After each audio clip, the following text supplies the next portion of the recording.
Welcome to the Conscious Fertility Podcast. Today I have Dr. Stephen Porges with us, and I'm going to read his bio because when somebody has done the work he's done in the contributions, out of pure respect, I think it's important to let people know who you're listening to. And also, I'm hoping that when you're hearing some of his background, it will inspire and motivate you to listen to the end of this podcast because maybe there's some tools and ideas here that can transform your life. So Dr. Porges is a distinguished university scientist at Indiana University, where he's the founding director of the Traumatic Stress Research Consortium with the Kinsley Institute. He holds the position of Professor of Psychiatry at the University of North Carolina and Professor of Emeritus at the University of Illinois at Chicago and the University of Maryland. Dr. Porges served as president of both the Society of Psychophysiological Research and the Federation of Association of Behavior and Brain Science, and is a former recipient of the National Institute of Mental Health Research Scientist Development Award. His research has been cited approximately over 40,000 peer-reviewed publications, and I will share that I was just at a conference before we record. I got back last night, and the majority of the speakers were quoting Polyvagal Theory and Dr. Porges' work, so I'm so fortunate to be having this conversation today. Speaking of the Polyvagal Theory, it was in 1994 when he proposed this theory. It's a theory that links the evolution of the mammalian autonomic nervous system to social behavior and emphasizes the importance of physiological state of the expression of behavior problems. You know what? I'm not going to read anymore. I'm going to actually talk to Stephen here today to find out more about the polyvagal theory and how this affects our emotional and physical well-being. And as I always share with my audience, when we talk about the things that can cause trauma and interfere with our health and well-being, I would never bring something up if I didn't know that there was tools to help regulate and shift that. And that's why I brought Dr. Porges on. Stephen, thank you very much for taking the time today. Well, you're quite welcome, and thank you for inviting me. I kind of wanted to start my first question for you because of my background in Chinese medicine and see how it fits with polyvagal theory. And in that question, I would love you to start to define what polyvagal theory is as well. And it comes from the idea that in Chinese medicine, the number one cause of disease is our emotions and our inability to basically regulate those, and they lead to physical illness. Does this work with the polyvagal theory, or is that in conflict? Well, I would say if any model is helpful, it will actually find a commonality or common roots with polyvagal theory, because what polyvagal theory is about, it's about literally honoring and respecting what your body is telling you. And so you first have to listen. And this becomes really the part of really what you're saying about emotion. I throw out the word emotion. I don't even use that. I use words like your nervous system is in a state of threat. Just think about that and replace it from when you say emotional dysregulation. Is your body calm and safe? Or do you feel loved and you want to be close to other people? Or are you really in a physiological state that literally repels people from you to keep you safe? So there's an adaptive function in that. And we can see this in our behaviors. Do we feel comfortable in giving people hugs? Or do we give people hugs because we think it's socially acceptable? So polyvagal theory is all about literally finding our evolutionary heritage or claiming it. And that evolutionary heritage is an understanding of this linkage between our own physiology, our autonomic nervous system, and our sociality. So that we need to be in a state of calmness and safety to be social. But interestingly, social signals, cues of intonation of voice, gentleness of proximity, are triggers to our autonomic nervous system. So it creates this cycle of co-regulation, and co-regulation is kind of that magic term within polyvagal theory. Now, if you go back to your basic question about Chinese medicine or medicine in general, you have to be asking the question, does mental activity influence our physiology? That's all you're really saying. And when our emotions are in states of threat, what's it doing to our autonomic nervous system? Is it interrupting or creating a problem in that system's ability to regulate the organs of the body? Just think what your autonomic nervous system is. It's really a bidirectional system connecting the brain to all these organs to optimize the function of those organs. Unfortunately, if you go to a physician, they have very little knowledge. I'm not talking about their interest. I'm talking about their knowledge of how the brain is linked to the organs that they're telling you how to manage. So what it results in is that you get diagnosis of the end organ, the tissue, a biopsy, a blood test, or a functional change without an appreciation of the nerves that are regulating those organs. That's why so many people literally, they failed the diagnosis in internal medicine, and they're sent away and said, go see a psychiatrist. It's in your head. It's imaginary. Well, it's not imaginary, because when your nervous system turns off its optimistic, efficient way of regulating organs, the organs start to become dysfunctional, but not necessarily damaged. So disruption of these neural feedback systems is literally a precursor. And when you want to talk about the focus of today's interview about fertility, if your internal organs are under a state of threat, it's not creating through feedback, through actually neural and neurochemical feedback, the environment for implantation. It's just the body is getting signals that are not signals that you should be pregnant under this situation. And can we go deeper into this discussion then? Because often in the reproductive field, the reproductive endocrinologists will say there's not enough data to show that stress can impact your fertility. And on our podcast, we have a psychologist, Dr. Alice Domar. And at a conference I attended, there was a question that said, does stress cause infertility?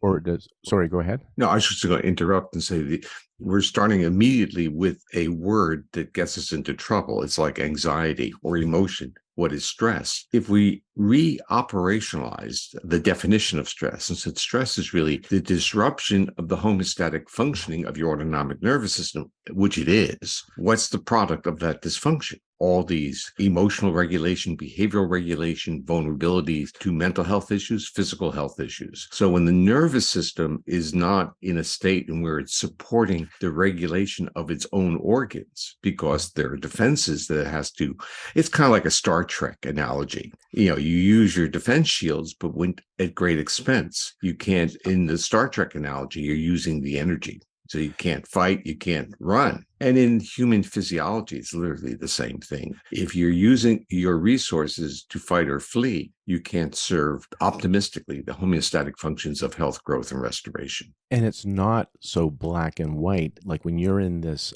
alarmed state, feeling threatened, your resources are being mobilized for survival. So not as much resources available for health, creativity, and reproduction. It's not like it's all gone. And some people, that's the tipping point where it interferes with their reproductive health. Yeah. So it's a good question, because you're asking the individual difference question. And I would reframe that to say it's really a question of resilience or buffering. And of course, we know that some people have tremendous resilience. They really walk through traumatic events without being scarred. And some people are very fragile, that even words in a social setting can really shift their physiology so much that their bodies experience it as a life-threat trauma. So we know that there are differences in our resilience. And I like to use the metaphor or create the concept that our autonomic nervous system is really the indicator of that resilience. So we can literally measure it and and make predictions. So polyvagal theory, been writing a paper where I'm trying to say, how can let's say simplify it or create take-home messages. Let's say polyvagal theory gives us an algorithm to understand how the challenges of the world affect us individually. And that's really what you're asking me. And the first point, polyvagal theory always emphasizes that the autonomic state we're in is this important intervening variable. It's in between the stimulus and response. So going back to the statement that we don't have enough data to talk about things, this is what I would call the fallacy of the scientific method. And even tells us a lot, actually told me a lot during my academic journey, that I had a colleague who was National Academy of Science, and he said you should be able to do science only studying major or large effects, because you shouldn't need statistics. Okay, what it means is that if I take a hammer and hit you on the head, it's going to create damage, or if I cut off your arm, your handshaking behavior is going to be greatly impeded. Those are cause and effect relationships, but most of life is not a simple, powerful input and an output. It's an input which our nervous system literally processes and then creates the output. But the nervous system is not the same in everyone, and the nervous system is not even the same in an individual at two different times. And we can always relate to that in our own memories. And we say, well, there are times when I'm really buffered and people can say anything. And there are times when I'm very sensitive to what people are saying and my body reacts. And this provides us with this information that what is a body reacting? It's interoception. It's the signals from inside the body that are now going to our brain, and our brain's trying to make sense of it. So that when we go back to words like stress and anxiety, what our body is screaming at us, it's under a state of threat. And then we don't make the simple statement. We don't say my body's in a state of threat. I need to navigate to make sure my body is no longer in a state of threat, or I need to identify what those signals are. We can say, I am upset. There's too many, I'm being stressed by work. I'm being affected by the way you looked at me. We come up with all these very complex narratives that are really documenting that our physiological state is really tuned to be reactive. So let's get down to the simplest point. We have very primitive foundational survival circuits, and what emotions and stress, they're talking directly to those foundational survival systems. And when they get triggered, the big brain with its creativity and consciousness makes narratives, create scripts. So polyvagal theory says, well, maybe you're not looking at these things in a parsimonious way. Maybe the answers are relatively simple, and the job of therapy on all levels, whether they're talking about medical therapies or psychological or educational interventions, maybe the world changes when that nervous system is calm and safe. And maybe it's very different in the processing of information and healing when it's in the state of threat or defense. Just think of that binary decision made on a very primitive brainstem level. So it sounds like the polyvagal theory can explain then what the guests have been saying on our podcast, that when you change on the inside, your perception of the external world changes. And can you explain that then with the polyvagal theory? In a very simple way. Polyvagal theory has another system that it calls basically neuroception, where we detect signals of safety and threat. So we detect it reflexively. We're not perceiving, we're not making judgments. Our body's detecting threat. If we shift our physiological state to a state that is more, quote, mobilized, more in a state of defense, then our neuroception, the way we detect signals in the world, is biased towards threat. Simple as that. And think about the pandemic, and think about the political climate, at least in the United States, following or during the pandemic. Bodies were in chronic states of threat. So it's very easy to trigger people's sense of literally fear. And what happens when you get triggered into states of defense? What happens to your capacity to be benevolent, to be generous, to be patient, to be calm? It's challenged because under threat, everything becomes proximal. Our own personal survival starts taking on more and more importance. But when our bodies are calm, we're this benevolent species. We're helpful, we're supportive of others. And in a sense, it sounds like it's your journey to try to understand that and to, in a sense, proliferate states of safety for others. And we use words in different ways. We talk about compassion, kindness, but what we're really talking about is broadcasting signals of safety to someone else's nervous system so that their defenses can go, and then they can become who they really are, which is really a nice, loving human being. So because you just said who they are, a nice, loving human being, it makes me think of the multiple guests where they talk about consciousness and spirituality. Has polyvagal theory brought you into an idea of spirituality then? Just because of, I'm not sure what you meant by it. It's okay. I mean, you can go there. Okay. Because obviously it does make the statement that if you want a type of spirituality that is defined by connectedness with deity or connectedness with other, you can't be in a state of defense. It's as simple as that. So if you want options for a type of spirituality, which is through connectedness with humanity or anything else you want to connect with, you better be in a safe state. You can have a type of spirituality that is totally dissociative. And that's what fear does. It creates a different type of spirituality. And it doesn't lead us to caring more about others, but it creates I don't even want to use the word illusion because these are personal choices. It creates a pathway where one feels selected in the connectedness, but not connected to others or other people. So I think spirituality can take different venues, and polyvagal theory is really an advocate of a spirituality that is dependent upon connectedness with other humans to create this sense of safety, cooperation. And in a sense, if we go back to the history of humanity, spirituality was not what had both individual activity, but also a lot of group work that enable a sense of solidarity where vigilance of the individual disappeared or wasn't needed. But even if we go into the notion of individual, like deep meditation or deep prayer, you can't do that if you're in a physically dangerous situation, because your body has to take care of yourself, take care of you. So the threshold to be defensive is going to be low. So it's a privilege to be able to be in a meditative state in an environment where you say, look, I don't have to worry. I can now do that. So spirituality is dependent in polyvagal terminology, in a sense, being physiologically safe.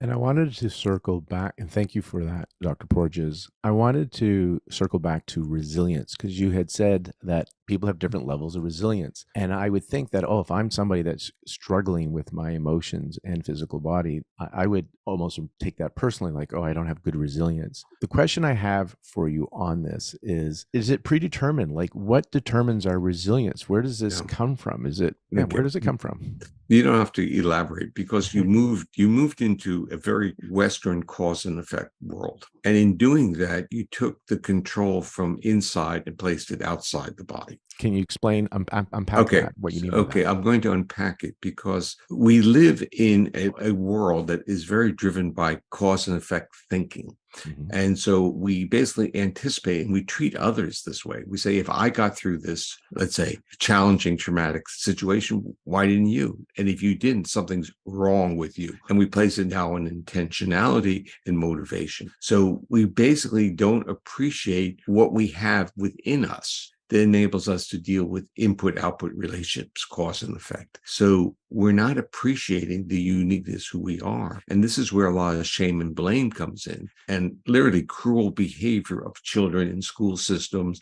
and children inside the family. So what we're not saying is that our job as human beings, let's forget the parents or teachers, is to enable others to feel safe enough that their bodies can be in a state that enables them to express who they are. And through the expression of who they are, here's the gift. Their nervous system starts to reorganize and starts to take care of itself because the body does not have to live in states of threat. So it takes mental and physical health improves. And then emergent properties of creativity, engagement, sociality start to come out. So if you think that our behaviors are driven by our intentions, then you reward and you punish and you try to create motivational systems that defines the world we're in today. And we can say, well, it's a very useful model if the task is lever pressing. And this is really, if you went into, go back to my graduate school days, we started looking at different reinforcement programs or patterns as increasing output. If the output is simply pressing a lever, you don't need much higher brain resources or creativity. But if you want to solve serious problems, you need to literally use the big brain. You need to be creative. If you want to enable others to solve problems, you don't increase the motivation to solve the problem. You invite them into an environment where they feel supported to be creative. It's kind of like this notion of being supported sufficiently to be in a meditative state, to be supportive sufficiently to be creative. Now, I'm talking to you as I would say, an addicted professor, and who entered the academics at a very young age with the expectation that it would be like a meditative environment, that if I were in that to do the problem solving, to do the creativity, the environment would be protective of me. Interestingly, that's not how academics is about. In fact, academics has a lot of the attributes, and sometimes very similar, and sometimes even more pronounced as business. It's a bottom line profession, whether it's productivity or grant dollars or impact and recognition. And if you want to be creative within it, within it and not being pushed out of it, you better understand the rules of that environment, which is productivity, grant writing, but if you are, in a sense, understand the rules, it is a remarkable profession and life because you can be creative, and there is no other profession that enables you to literally follow your ideas. It's totally, in retrospect, I sit back and listen, I spent decades complaining. It was part of my persona because it wasn't perfect. I had wanted an idealized environment that respected curiosity and exploration and even boldness. But it provided me with this portal to become who I am and to study in a way how other people become who they are. In this creativity, I'm understanding it requires our body to feel, the nervous system to feel safe. Safe enough It doesn't mean, and see, we get confused. We say we need to feel safe, and then we can just sit back and watch TV all day. Safe enough that we can explore ideas. So what does it mean? We don't have to worry about intruders. We don't have to worry about food. We have sufficient resource. And this was the game plan, I would say, for academics, not to be wealthy, but to be, quote, safe enough. So you're not food insecure, shelter insecure. You could live a good life. I was very shocked with how it transitioned during my own experiences, because the world of federal funding, and let me basically put it on the table, I was very well funded by the government. I'm not complaining about that part. But the world of federal funding, when I entered academics, was a major player, was a minor player. But within a few years, I'm talking about 5 to 10 years of post-PhD, it became the major vector in how people structured their lives. But I entered it with a different, I would say, metaphysical expectation of what it would be to be a professor.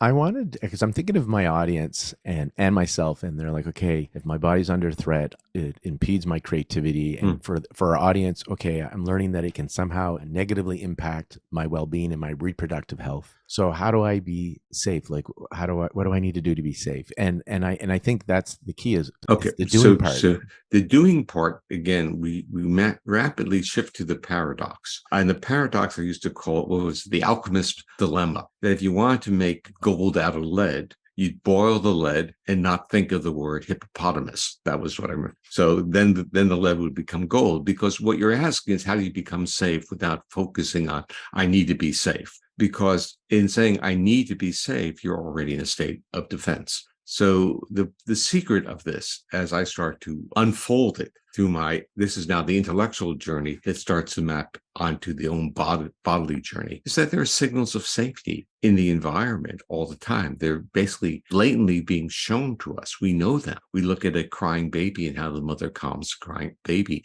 An effective mother uses intonation of voice, and suddenly the baby stops crying. In fact, even this past year, we did a study in which mothers basically froze their faces, called the still face procedure, and the babies go, this is like a 6-month, 9-month-old baby. The babies go basically ballistic. If the mother stops the interaction, they'll start first to try to calm the mother, and then they may go into tantrum. And it's only 2 minutes of freezing the face, 2 minutes of play before, and then 2 minutes of recovery. Well, we looked at the intonation of the mother's voices and the baby's heart rate on the recovery. And the mother's intonation of voice determined whether the baby's heart rate slowed up when she kind of had that recovery or reunion, and whether the distressful behaviors were suppressed. So it wasn't that she was talking to the baby, it was whether the modulation of the pitch was more melodic. And if it's more melodic, it was a signal to the baby that you're safe. This is really part of an evolutionary journey of mammals. All mammals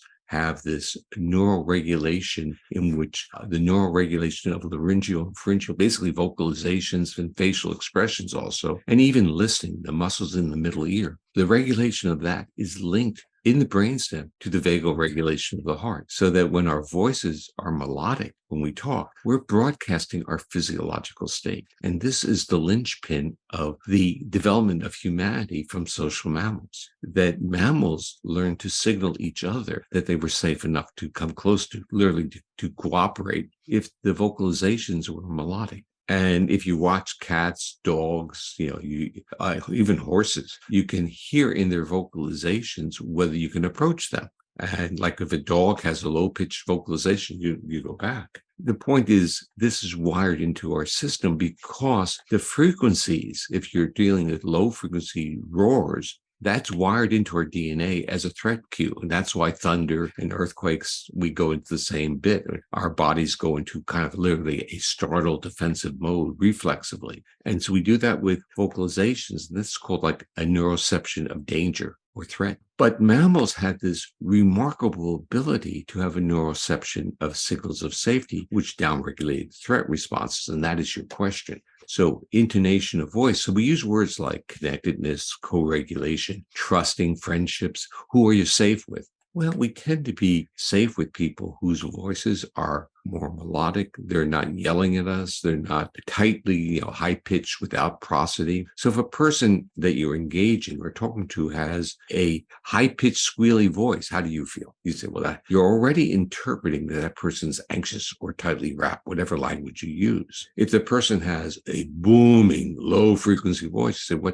why is that person so angry or forceful? So we make these interpretations, and that is your own neuroception interpreting that person's voice. And when you say neuroception, we're not it's our nervous system. It's behind. It's like we're not thinking about digesting our food or breathing. It's happening, and this is the same idea. It's happening. The issue is, this is very important point you're bringing up, because when I start to build this concept or model, I wanted to use the word perception, which is really what you're reaching for. But perception implies an awareness of, I perceived this, I didn't. So now what would happen, especially in the world of trauma, that my body reacts or didn't react, and suddenly I am blaming myself for not perceiving a threat. And now I'm basically hitting myself also for being injured, as opposed to saying my nervous system was doing what it thought it should do for me. And we have to live with that. And we have to understand it, but it's not guilt. It's not shame. So the magic word here is detection of signals of safety. And what made the human, or let's say the social mammal nervous system very special, was that it could downregulate threat through the broadcasting of cues of safety to one another. And this is really extremely important. If we look back at, let's even just talk about humans, because we know more about humans. How have humans dealt with threat? Well, they basically try to find or try to gravitate towards individuals with whom they trust. So they basically co-regulate with another to calm down. And now we move into, 2020, the pandemic. And what happened then? Pandemic is a threat cue. So our bodies became destabilized. Historically, what do human bodies do when they get destabilized? Well, they gravitate to social interactions, to hug, to calm, to be in group settings. But what did the pandemic do to us? It made those settings threats as well. And we're still getting over that. Can you highlight this? Because it's an observation for me and colleagues that since the pandemic, it seems like the anxiety is heightened. And so I'm wondering, from the polyvagal theory, the masking, the news, the isolation, could that have impacted our nervous system and continues to impact it? And then we're thinking of doing more community events, although it's a little bit challenging to get people to do the community events, but to bring community back. But I'm curious, like people like, the pandemic's kind of over, so we're better now. And I'm wondering, from the polyvagal theory, has this imprinted on our nervous system? I don't know if that's the right word to use. I use the term retuned our nervous system. So if we talked about trauma retunes nervous systems and even people's reaction. Remember, let's go back to resilience for a moment. We did a study in the early phase of the pandemic to see how people were dealing with it in terms of anxiety, depression, and worry. And we were looking at two primary variables, whether they had an adversity history, trauma history. So was trauma history literally a pre-existing condition? Did it change their reaction to the pandemic? And the other one was a scale of autonomic state, autonomic reactivity I developed. It's called the Body Perception Questionnaire. But basically, it deals with autonomic reactivity, and it's a good surrogate to describe whether or not the autonomic nervous system had been retuned to be locked into states of threat. So what happened was, of course,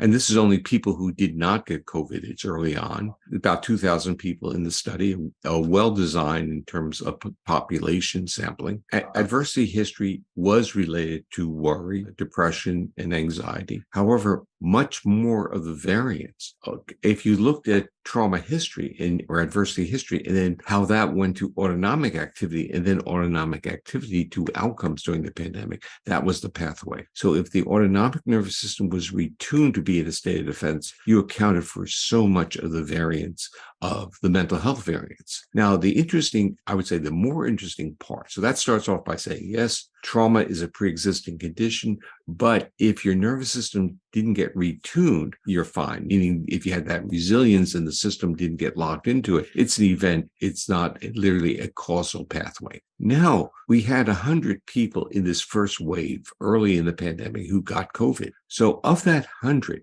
when we looked at literally a decision-making algorithm, so we have 100 who got it and close to 2,000 who didn't, that even with that imbalance in the sample size, if they had a high adversity history, 75% of those got COVID. If they had virtually no adversity history, they didn't get COVID. If you looked at mental health adversity, the curves look the same way. If you look at physical health adversity, it looks the same way. So the point is that if the system reacts, okay, so if you basically have this wonderful world and where you are buffered, and this is going back to your developmental interests, that people have a greater resilience. Now, the issue is if you don't have this wonderful buffering world, you still have people whose systems have sufficient resilience not to be retuned by the threat cues. The beauty of the world that I've been invited into, which is the world of trauma, there are two things that I've really learned. One is some people can experience the most horrendous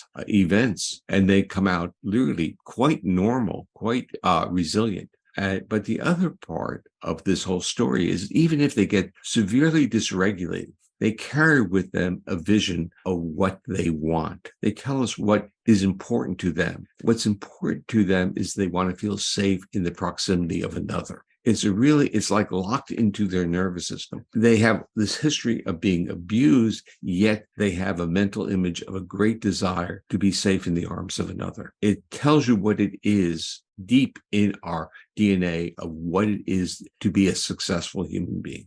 I'd love some clarity on that because I've heard many times that it's not the event, but how you internalize the event that determines the trauma in the body. Yeah. And then you had shared the clarification I wanted, because that's where they're calling it big T and little t. And you shared some people have had crazy trauma and yet they're relatively normal. What I heard there, though, is some people, is it like their attitude towards life? Because that's where I wanted clarity. You're saying that they know what they want. They want that proximity. They want to feel safe. Can you talk more about They that? have literally a visualization of what a healing or a healed nervous system would be like. They don't have to be taught that they want to be close to another. They know their bodies tell them they can't be close. And that's why they're in therapy. They're not the psychoeducation is not that they need to be given a rationale why they need to interact with people. They're telling you they want to, but their body says no. That becomes this whole issue. Why their body's saying no is the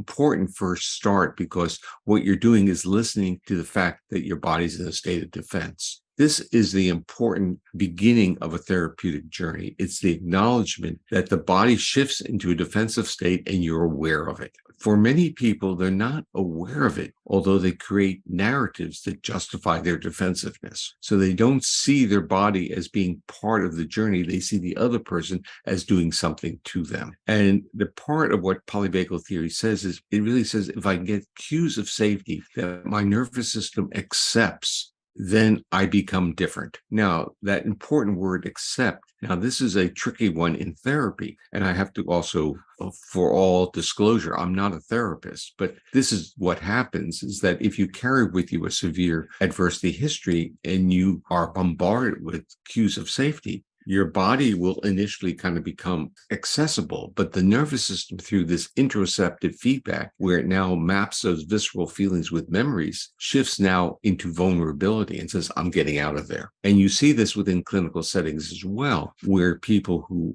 they start creating relationships, but they can't get too committed. They have to get out of there because the accessibility is challenged by their own vulnerability. And this is where understanding of our own physiological state and the mapping of that, and understanding that cues of safety initially for those with adverse histories can be signals of vulnerability. Now, the therapeutic model, and this is where it's being used in many, many different, let's say, approaches, is we would use the word resolving or titration or pendulation, the word used in somatic experiencing, but basically little bite-sized periods of accessibility and where your nervous system can get jolted, but can now, in a way, go through a neural exercise where it's learning that accessibility is not vulnerability. So it's a titration. It's a neural exercise. And we have to think of trauma therapies as neural exercises that enable our bodies to remain in accessible states of safety for longer and longer periods. And then to, in a sense, be able to allow what comes out of those states. And that is spontaneous emergent properties of engaging others. I'm so curious, and I'm hoping I want to share with you a kind of approach that I use in my practice. And I want you to dissect it, I guess, through the theories of polyvagal theory of what could be happening, because it's one of those. So I have this approach that I call when I work with patients, and I use acupuncture. So I got some body work going on my patients, hopefully eliciting that relaxation response. And we call it notice, accept, choose again. And so the notice part is to notice I'm triggered. So basically, notice I'm feeling something, and the idea is we do some good breathing in and out, breathing, and as we bring the awareness to it, the notice that I'm being triggered, but everything that happens is neutral, and I give it the meaning through the lens of my subconscious, so I can choose not to take it personally. And then the A stands for accept. I like to use the tool EFT on that. In the accepting meaning, can you be willing to be uncomfortable and feel these feelings, observe them? And we use tools. Why? Because I'm that type of person. When I read Eckhart Tolle's book, The Power of Now, just being the present, I was like, it sounds great. How to do that? And so I use some doing techniques to get me to what I think is in the present moment, which would be tapping, which means surrendering to what is. Doesn't mean you're resigned to it. You prefer it, just noticing that's how I feel. And then when we get into a state of what I think you're going into, the resistance is down or you're in presence, how do you know this? There's a sense of relief. And then choose again, which remind me of, how do you want to be now that you're in that state? How do you want to be? If you could see yourself 5 years from now as now, what would that be like? Can you tell me what is happening there from the polyvagal theory? And does any of that make sense? What I'm Well, it all makes sense, but we have to now go slowly because you basically had a long timeline of events. So let's start with your first. Let's go through your points again. Start with the first point. And the word I'm going to use is not dissect, deconstruct. Deconstruct is the word that I use because you can actually see the processes in front of you when you take literally the veil, the skin off, and look at the nervous system, what it's doing. And I thought this is a process of how to now.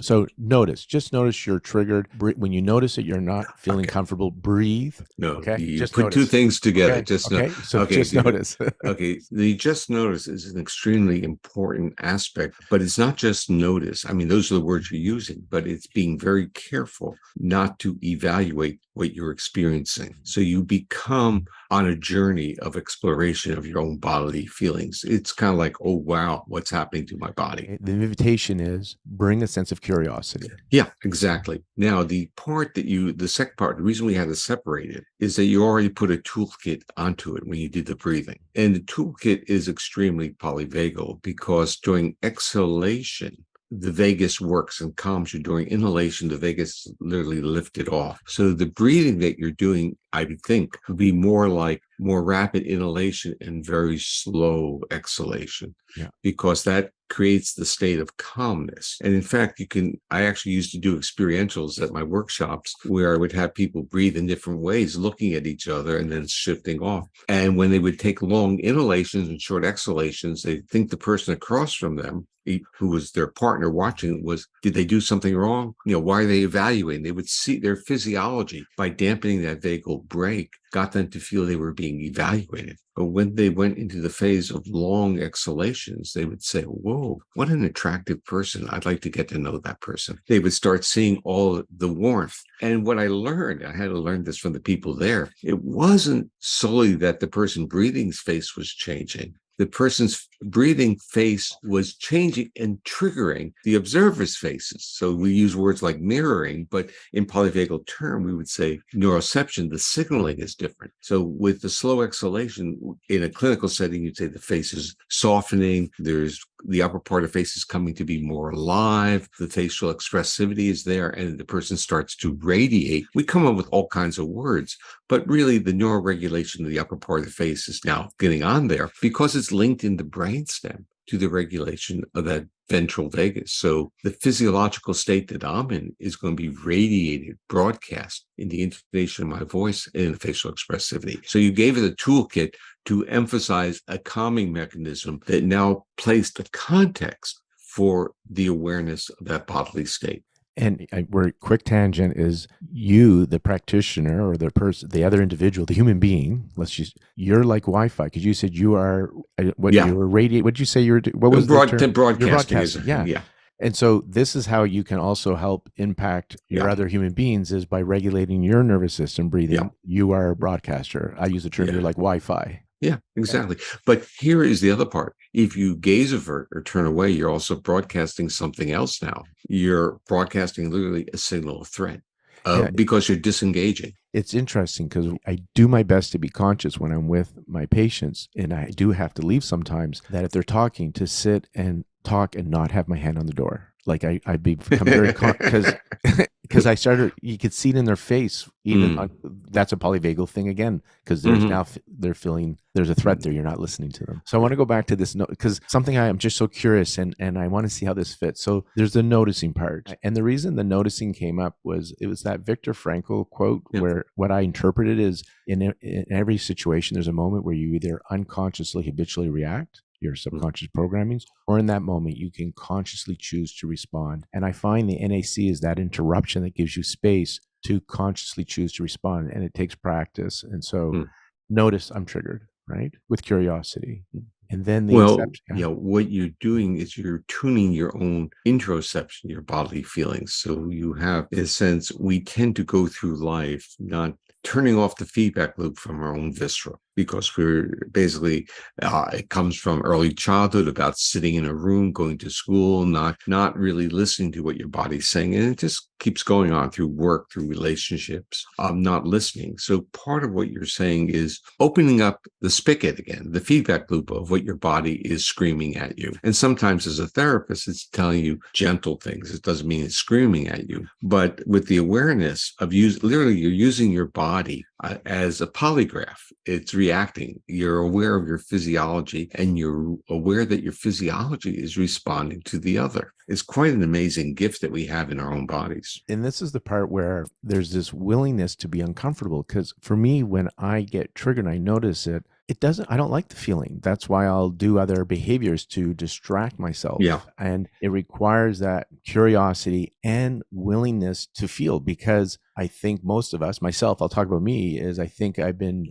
through work and through everything, I'm looking to numb it, to not feel it, because I don't like how it feels. And now I have to, it's paradoxical or counterintuitive, because rather than that expression, what you resist persists. So rather than I'm going to go work harder, or I'm going to watch TV, now I'm going to look at it, and I'm going to, and then it gets a little bit more intense. And this is where it goes into the accepting part, where there's many tools that you can bring into accepting. My favorite tool right now, one of them that I use, is emotional freedom technique. I may use a Byron Katie inquiry process. She has this questionnaire, or combine them. And it's just about, so I can be present and experience these feelings. And I think what's happening, Stephen, is that I'm not fully in it. So I'm not at the full effect of it, because there's a witnessing going on. So I'm close enough to it that I feel it. It's uncomfortable, but I'm far enough away from it that I get to observe it. You're doing something else. So EFT that you were mentioning, you're talking about tapping, correct? Yeah, I want to make sure I'm on the right freedom thing. Technique. Yeah. Yeah. But what you're doing is mobilizing. So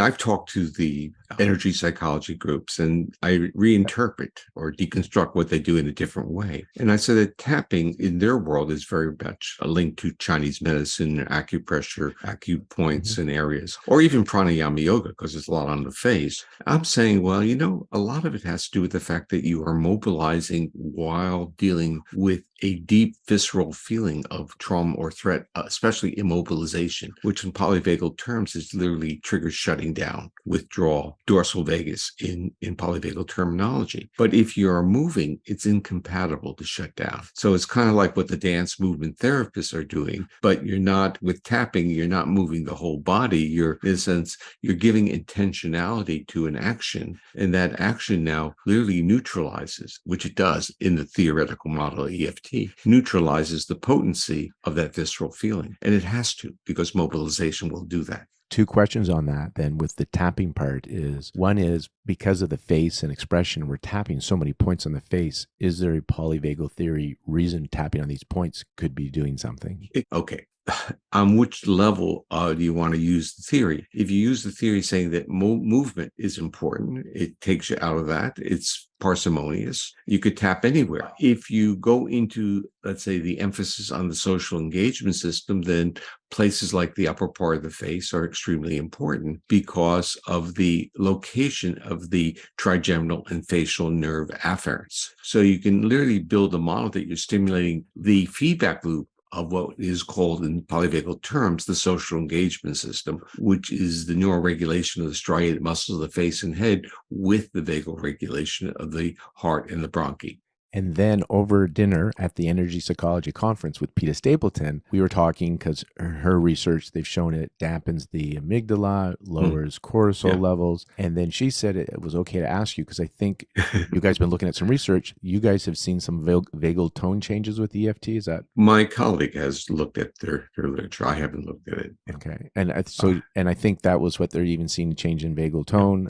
They should, because the subjective vagal tone is not orthogonal to the subjective experience. So if people are feeling calmer, more in control, it will project to those variables. And then the choose again part, when there's a sense of peace or relief that comes over, I invite them to choose again, to visualize, to feel how it would be. But basically what you're doing now is utilizing the bottom up, and now here comes the top down. The top down has now interpreted and repurposed the bottom up experience. That's what you're doing in the next phase. So bottom up is feeling. Yeah.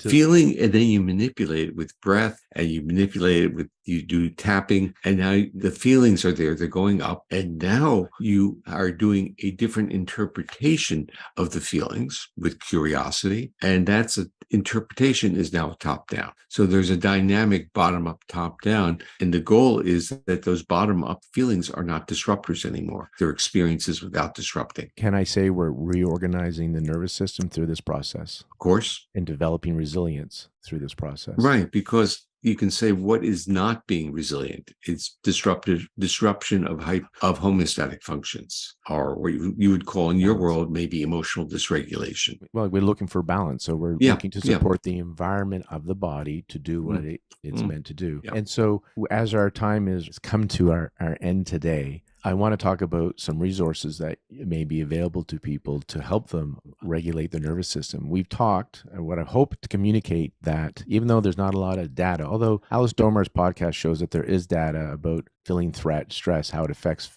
your fertility and physiology. What can we do to empower and support the individuals that are looking to grow their family? And this whole journey feels like a threat to them if it's not going to work. And we know that if they can feel safe, more safe, it opens up the resources for creativity and feeling good, healing, and reproduction. Can you share some of the resources that you have available that people can look into to help them learn more about polyvagal? So we want to kind of reframe the term safe enough and what you want in your work, safe enough to have a family. So it means that a type of optimism, a type of growth phase, a type of shared, especially want it to be shared. Now, everything about being a social mammal is about trust and sharing. So this issue of fertility has a lot to do with significant others in the relationship. So it's not an individual, it's a unit that has to create this ambience of safety. Now, in terms of tools, we created Polyvagal Institute. It's a not-for-profit, and its goal was really to spread polyvagal principles into adjacent or areas, not just mental health, but education, medicine,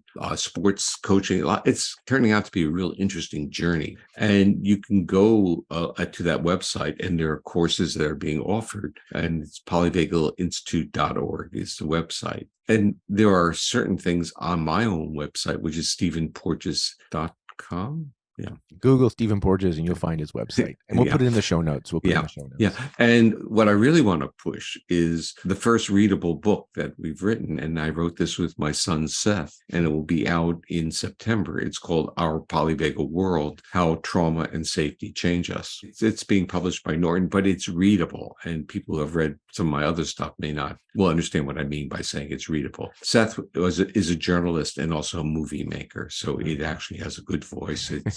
And he tested it with his peer group, and it was very accessible to them. It's not a heavy read. It's an easy read, but it carries all the principles and how that relates to this really expanding world that we're in, and that we need to really be very respectful of our own bodies and what I would often say our evolutionary heritage. We need to understand the gifts that are embedded in our nervous system, in our DNA. And the true gift, the word I use, our gift is a gift of accessibility. It's kind of an interesting way of conceptualizing a gift. But the fact that we can be safe enough to allow others to come close to us is quite a evolutionary gift. The interesting part of it, as we do that, others become safe in our presence. And it's a gift that keeps on giving. And in the world of fertility, that's in part what you're even saying on a metaphor level. You want to be safe enough to allow a new life to emerge. Stephen, I wanted to share a quick thing before you jump, if I may. Yeah, sure. You just gave me an understanding of something that it's a phenomena that is understood in the in vitro fertilization world, that they're aware that many individuals or couples, women, will drop out of an IVF process, not due to financial reasons, but due to the emotional, they call it the emotional stress. And it takes sometimes 2 to 3 cycles to get a baby, but they drop out because of how difficult the process is. Yeah. And that makes me think of the freeze part, right? Like the dissociate, and then when there's an observation and that, like, for example, acupuncture helps with anxiety in the IVF process, that those that are seeing acupuncturists, for example, or other types of alternative where the emotional needs are being met, that they stay in care longer and do the IVF cycles. And so I'm seeing the polyvagal theory at work there. Yeah. Absolutely. The alternative medicine or the integrated medicine, whatever terminology you're comfortable with, or even the functional medicine people understand the importance of the relationship in medical care. Unfortunately, medicine is basically a commodity, and it's run by business people. And even for the physicians, it's not a rewarding profession because it took the humanity out of medicine. It's really a tragic. It took away the power of the co-regulatory input of another person to facilitate the body's own healing. And my role with this podcast and what I'm seeing with like the local clinic I work with is patient-centered care, where we're doing our best to bring humanity back into the process. This happens to be one of the goals of Polyvagal Institute, and we were working with a few health providers to try to change the culture of the clinic. Yeah, fantastic. I want to say thank you very much for your time, because you are a well sought off person. Thank you for what you share. Thank you for making me feel safe during our interview as well today. Nice meeting, and thank you for the warm, welcoming comments. Those the mentioning of the book and those websites are in the show notes. And thank you. Thank you very much, Lauren. It was a real pleasure to meet you and talk to you.